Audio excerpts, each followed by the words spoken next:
నేను కూడా మరి నా తెలిసిన తర్వాత మొదటి ఉద్యోగం ఒక జర్నలిస్ట్గానే ప్రారంభించినటువంటి విషయం మీ అందరికీ తెలుసు. డిగ్రీ పూర్తయిన తర్వాత ఏం చేయాలని అనుకున్నప్పుడు అంతకుముందు నేను వార్తా పత్రికలకి కొన్ని వ్యాసాలు రాసినటువంటి సందర్భం ఉంది కొన్ని సమస్యల మీద. ఆ నేపథ్యంలో ఒక తెలుగు దినపత్రిక ప్రత్యేకించి ఈనాడులో సబ్ ఎడిటర్గా పనిచేద్దాం అనేటటువంటి ఉద్దేశంతో వెళ్ళాను.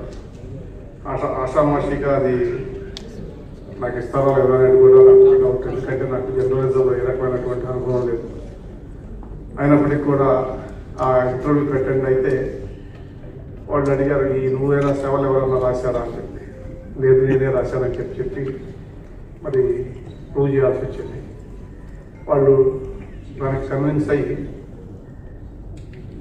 నువ్వు జర్నలిస్ట్ అంటే ఎడిటోరియల్ ఇది కాకుండా రిపోర్టింగ్కి సిద్ధమేనా అని అడిగారు. నాకేం అభ్యంతరం లేదు, ఏదైనా చేస్తానని చెప్పి 2వ రోజు నుంచి రిపోర్టింగ్కి ఒప్పుకున్నాను. విజయవాడ సిటీలోనే ఎక్కువ రిపోర్టింగ్ చేశాను. ఆ రకంగా కొన్నాటి పాటు నేను ఒక జర్నలిస్ట్గా పనిచేశాను.